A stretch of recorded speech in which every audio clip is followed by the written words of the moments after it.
প্রথম দশকের দ্বিতীয় রজনী চলছে।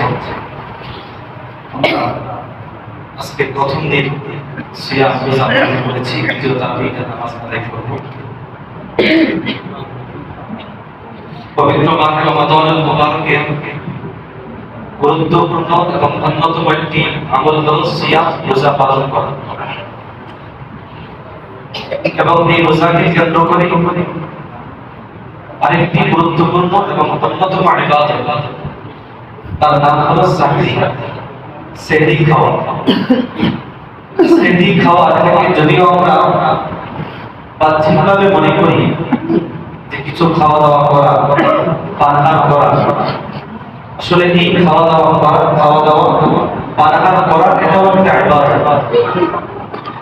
নবী করিম সাল্লাল্লাহু আলাইহি ওয়াসাল্লাম হাদিস শরীফের মধ্যে ইরশাদ করেছেন, তাসাহহারু ফাইন্না ফিস সাহুরি বারাকা, তোমরা সেহরি খাও কারণ এই সেহরির খাবারের মধ্যে একটা বরকত রয়েছে। সেহরি খাওয়া এটা রোজা রাখার জন্য কোনো জরুরি ফরজ কোনো ইবাদত না যে রোজা রাখতে হলে সেহরি খেতে হবে, সেহরি খাওয়া ছাড়া রোজা হবে না, বিষয়টা এমন নয়। আমাদের মধ্যে একটা ধারণা আছে, অনেক সময় আমরা ঘুমের কারণে কিংবা ভিন্ন কোনো কারণে যদি সেহরি খেতে না পারি তাহলে পরের দিন আমরা রোজা রাখা থেকে বিরত থাকি, এই কারণে যে আমি তো সেহরি খেতে পারি। তাহলে সেহরি খাওয়া এটা রোজার জন্য জরুরি আবশ্যক না, বরং সেহরি খাওয়াটা হলো রমাদানুল মুবারক এবং রোজার একটা সুন্নাত এবং মুস্তাহাব। এবং এই সেহরি খাওয়ার ব্যাপারে যদিও ফরজ ওয়াজিব জরুরি কোনো বিষয় না, কিন্তু এটাকে ছেড়ে যাওয়াটাও কাম্য না, যে ইচ্ছে করলে সেহরি খেলা আর মন না চাইলে সেহরি খাওয়া থেকে বিরত থাকলাম, এটাও না।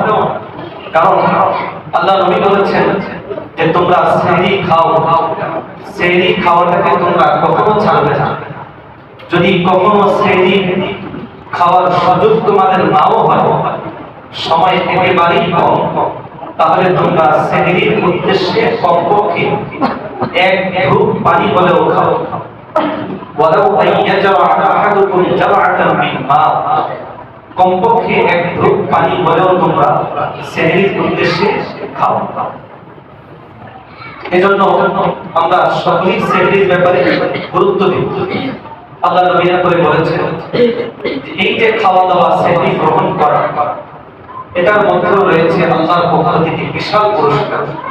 ফাইন্নাল্লাহ আযজা ওয়া জাল্লা ইউসাল্লুনা আলাল মুতাসাব্বিহিন ওয়া মালাইকাতুহু ইউসাল্লুনা আলাল মুতাসাব্বিহিন, যারা সেহরি খায় তাদের উপর আল্লাহ রহমত নাযিল করেন, আর ফেরেশতা আল্লাহর কাছে রহমত নাযিল করার দোয়া করতে থাকে। সুবহানাল্লাহ।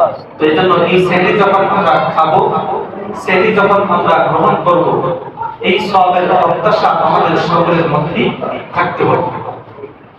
তারপর দ্বিতীয় কথা হলো যে সেহরির মধ্যে আমরা কি খাবো।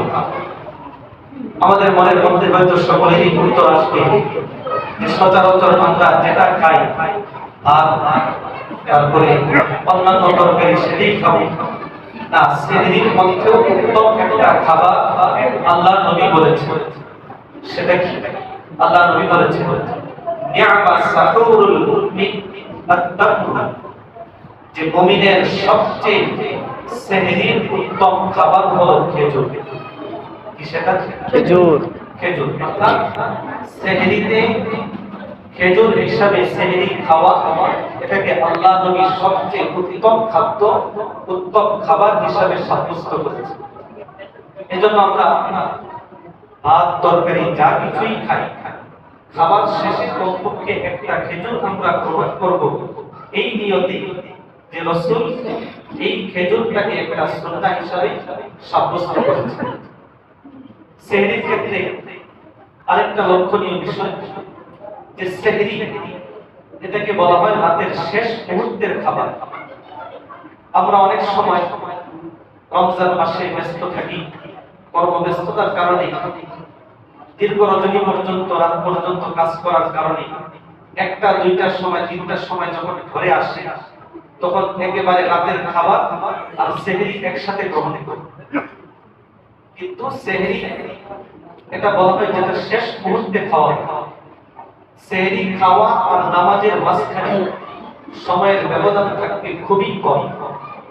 রাত্রে যদি 3টার সময় খাই আর আমাদের এখন আজান হয় 5টা 12, নামাজ দাঁড়াতে হয়তো 20-22, তাহলে কয় ঘন্টা সময় থাকে? 2 ঘন্টা 20 মিনিট। এটাকে সেহরি বলবে। সেহরির মাঝখানে আর নামাজের মাঝখানে সময়ের ব্যবধান থাকবে একেবারেই কম। তাবেঈন সাহাবীদেরকে প্রশ্ন করেছিলেন যে নবীজি সেহরি খাওয়া আর নামাজ পড়া এই দুইটার মধ্যে কতটুকু সময় থাকবে, কতটুকু সময় সামনে রেখে আল্লাহর নবী সেহরি গ্রহণ করতেন? তো সাহাবী তিনি জবাব দিয়েছেন মাত্র 50 আয়াত, যে নামাজ পড়া আর সেহরির মাঝখানে সময়ের ব্যবধান থাকতো 50 আয়াত। কত আয়াত? 50 আয়াত। অর্থাৎ 50টা আয়াত স্বাভাবিকভাবে তাড়াহুড়া নয়, ধীরস্থির নয়, মধ্যম গতিতে পড়তে যতটুকু সময় লাগে এই পরিমাণ সময় থাকতো আল্লাহর নবী সেহরি খাওয়া এবং নামাজ পড়ার মাঝখানে। এই বিষয়টার দিকে আমরা লক্ষ্য রাখার চেষ্টা করব। 1 নাম্বার, নিয়মিত আমরা সেহরি গ্রহণ করব, খাবার খাবো। 2 নাম্বার, সেহরিকে আমরা কখনোই অবহেলা করে গাফিলতি করে আমরা ছেড়ে দিব না। যদি কখনো সেহরি খাওয়ার সময় চলেও যায় তাহলে 1 ডুব পানিও আমরা গ্রহণ করব সেহরির নিয়মে। আর সেহরির ক্ষেত্রে সবচেয়ে উত্তম খাবারের নাম খেজুর। খেজুর। আর এই সেহরির খাবারটাকে আমরা গ্রহণ করব একেবারে শেষ মুহূর্তে। আর এই পরিমাণ সময়কে সামনে রেখে আমরা সেহরি খাওয়াটা শুরু করব যে আমি ধীরস্থির ভাবে শান্তিমতো তাড়াহুড়া না করে সেহরি খাবারটা শেষ করতে পারবো। আমার 20 মিনিট লাগে, আমার 10 মিনিট লাগে, আমার আধা ঘন্টা লাগে, যার যতটুকু সময় লাগে সেই পরিমাণ সময়কে সামনে রেখে আমরা সেহরি খাবার শুরু করব। আল্লাহ তাআলা আমাদের সকলকে এই বিষয়গুলোর উপর আমল করার তৌফিক দান করেন। আমিন।